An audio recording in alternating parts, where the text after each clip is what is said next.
नमस्कार, आदाब। मैं Syed तकवी, unit news alert network 14 में आपका स्वागत है। भारत जोड़ो यात्रा अपने रास्ते पर बढ़ती चली आ रही है। आज लाल किले से राहुल गांधी की आवाज़ सुनाई दी। लाल किले से राहुल गांधी ने कहा कि ये मोदी नहीं, अदानी अंबानी की सरकार है।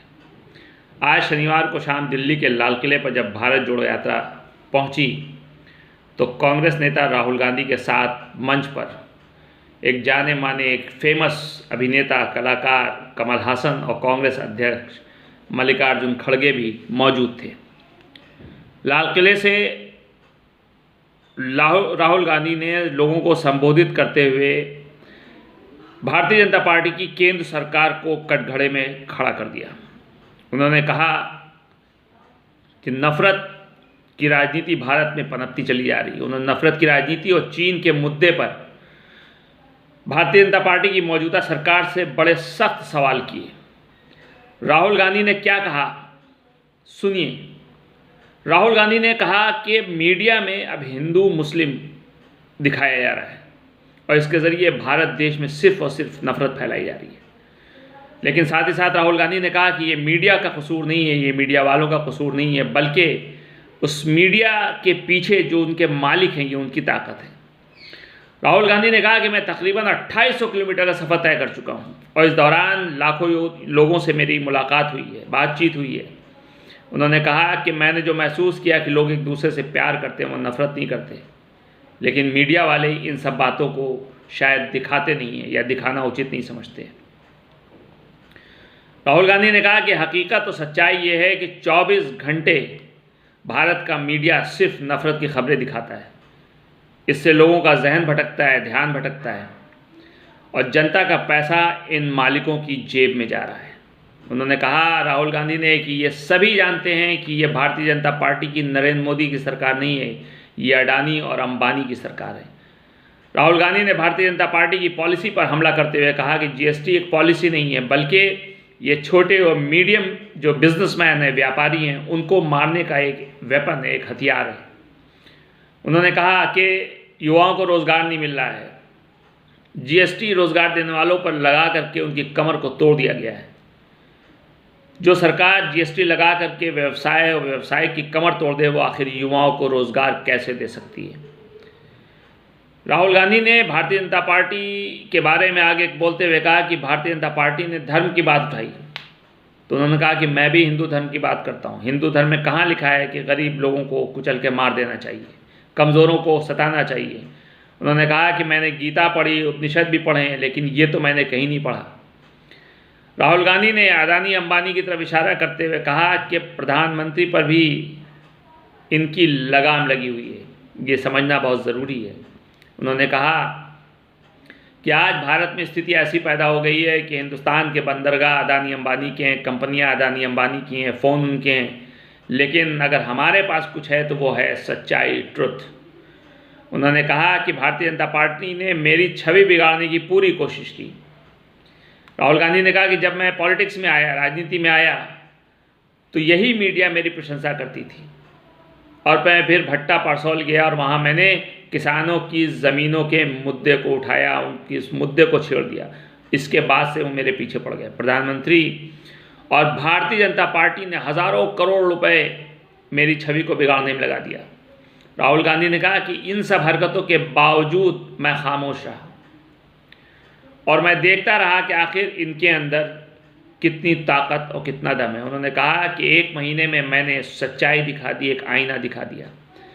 राहुल गांधी ने चीन और भारत का भी जिक्र किया। चीन और भारत का जिक्र करते हुए राहुल गांधी ने कहा कि दुनिया में सच्चा मुकाबला चीन और भारत के बीच में है। चीन ने भारत की 2000 वर्ग किलोमीटर ज़मीन ले ली है, लेकिन हमारे प्रधानमंत्री कहते हैं कि चीन हमारी सीमा में दाखिल नहीं हुआ, उसने 1 इंच भी ज़मीन नहीं ली है। राहुल गांधी ने कहा कि अगर हमारे देश में कोई चीनी सिपाही या कोई चीनी सेना नहीं आई है तो फिर हमारी सेना बार बार चीनी सैनिकों से क्यों बात कर रही है। भारत और चीन के बीच मुकाबला अगर है तो वो आर्थिक स्तर पर है। उन्होंने कहा कि कैमरे, फ़ोन, कपड़े जैसे हमारे इस्तेमाल की कई चीज़ें चीन की बनी हुई हैं, उनके पीछे मेड इन चाइना लिखा रहता है।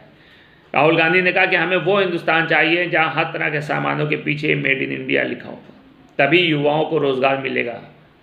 उन्होंने कहा कि हमें अपने को मजबूत करना होगा और हमें ये करके दिखाना होगा। इस मौके पर प्रसिद्ध अभिनेता कमल हासन भी मौजूद थे और कमल हासन ने कहा कि राहुल गांधी ने खुद को तमिल कहा है और इस नाते मैं उन्हें अपना भाई मानता हूँ। कमल हासन ने कहा कि लोग मुझसे कांग्रेस के साथ गठबंधन को लेकर तरह तरह के सवाल करते हैं, लेकिन कमल हासन ने कहा कि मैं इस मौके पर यह साफ कर देना चाहता हूं कि यह 5 साल की योजना जैसा कुछ नहीं है, हम लंबे वक्त की तरफ देख रहे हैं। वहीं दिल्ली में कांग्रेस अध्यक्ष मल्लिकार्जुन खड़गे भी मौजूद थे। उन्होंने कहा कि कश्मीर में तिरंगा झंडा फहराकर ये यात्रा खत्म होगी। मल्लिकार्जुन खड़गे ने कहा कि सरकार भारत जोड़ो यात्रा को रोकना चाहती है, इसके लिए वो कोविड का सहारा ले रही है, इसके लिए कोविड और कोविड प्रोटोकॉल की बातें की जा रही हैं। मल्लिकार्जुन खड़गे ने कहा कि संसद में वो मास्क लगा कर आते हैं, लेकिन जब शादी में जाते हैं तो वहाँ पे वो मास्क का प्रयोग नहीं करते हैं। उन्होंने कहा कि भारतीय जनता पार्टी सरकार भारत के लोगों में डर पैदा करने के लिए और इस भारत जोड़ो यात्रा को तोड़ने के लिए सारी हरकतें कर रही हैं। उन्होंने कहा भारतीय जनता पार्टी चर्चा से भाग रही है। साथ ही साथ उन्होंने ये भी कहा कि कांग्रेस पार्टी चीन के भारतीय सीमा के अतिक्रमण के विषय पर पार्लियामेंट में बहस करना चाहती, चर्चा करना चाहती है, लेकिन सरकार लगातार इससे बचने का प्रयास कर रही है। उन्होंने कहा कि सरकार भले ही इस चर्चा से पीछे हट रही है, इससे बचने का प्रयास कर रही है, लेकिन हम इस सवाल को हमेशा उठाते रहेंगे। मल्लिकार्जुन खड़गे ने कहा कि राहुल गांधी यात्रा के दौरान 2800 किलोमीटर का सफ़र तय कर चुके हैं और आगे भी ये सफ़र जारी रहेगा। इस दौरान उन्होंने सिर्फ कांग्रेस कार्यकर्ताओं नहीं बल्कि कहा कि राहुल गांधी सिर्फ कांग्रेस कार्यकर्ताओं या कांग्रेसी नेताओं से नहीं बल्कि आम जनता, देश की जनता से भी मुलाकात कर रहे हैं। दिल्ली पहुंचने पर राहुल गांधी ने बीजेपी पर वार करते हुए कहा कि भारतीय जनता पार्टी नफरत की राजनीति करती है, नफरत फैलाती है और हम प्यार बांटते हैं, हम सभी भारतीयों को गले लगाते हैं। राहुल गांधी ने कहा कि मैं जब कन्याकुमारी से चला तो मुझे सिर्फ एक ही बात हर तरफ नज़र आई, एक ही बात मुझे देखने को मिली, एक ही बात मुझे महसूस हुई, वो ये कि इस देश में नफ़रत नहीं है, इस देश में सिर्फ मोहब्बत है। नफ़रत सिर्फ मीडिया वाले दिखाते हैं। इस यात्रा में राहुल गांधी ने कहा कि इस यात्रा में हिंदू, मुस्लिम, सिख, ईसाई सभी धर्मों के लोग साथ चल रहे हैं। अमीर भी है, गरीब भी है, किसान भी है, मजदूर भी है, सब इस यात्रा में मौजूद है। ये यात्रा सिर्फ एक यात्रा ना होकर के बल्कि एक हिंदुस्तान की शक्ल में नज़र आ रही है। यानी उन्होंने कहा कि इस यात्रा के अंदर एक कंप्लीट, एक पूरा, एक मुकम्मल हिंदुस्तान नज़र आ रहा है। देश के दक्षिण छोर से राजधानी तक का लंबा पैदल सफ़र तय करने के बाद दिल्ली पहुंचने पर राहुल गांधी ने भारतीय जनता पार्टी की नीतियों पर भी निशाना साधते हुए कहा कि भारत जोड़ो यात्रा बेरोजगारी, महंगाई, डर, नफरत इन सब के खिलाफ है, लेकिन केंद्र की भारतीय जनता पार्टी की सरकार जिन नीतियों पर चल रही है वो सिर्फ डर फैलाने के लिए। भारतीय जनता पार्टी चाहती है कि किसान, मजदूर, युवा सबके दिलों में डर हो। राहुल गांधी ने कहा कि उनकी यात्रा का मकसद लोगों में मोहब्बत फैलाना है। जो नफरत का बाजार भारतीय जनता पार्टी ने बना रखा है उसमें सिर्फ और सिर्फ मोहब्बत फैलाना है। उन्होंने कहा कि मैं ये बात आरएसएस और बीजेपी के लोगों को बताना चाहता हूँ कि बीजेपी नफरत फैलाती है और हम प्यार बांटते हैं। आपको याद होगा कि 7 सितंबर 2022 को तमिलनाडु के कन्याकुमारी से भारत जोड़ो यात्रा शुरू हुई थी। इस भारत जोड़ो यात्रा ने अब तक 9 राज्यों का सफ़र तय कर लिया है। भारत जोड़ो यात्रा के पहले से तय प्रोग्राम के मुताबिक राहुल गांधी की पदयात्रा जम्मू कश्मीर के श्रीनगर तक जाने वाली है, जिसके लिए उन्हें अभी 500 किलोमीटर से ज़्यादा का सफ़र और तय करना है। सबसे दिलचस्प बात यह है कि देखना है कि आने वाले वक्त में जब तक ये भारत जोड़ो यात्रा समाप्त होती है तब तक क्या क्या नए नए गुल हमारे सामने आते हैं और भारतीय राजनीति पर इस भारत जोड़ो यात्रा का क्या असर होता है। देखते रहिए यूरेट न्यूज़ अलर्ट पेपर 14।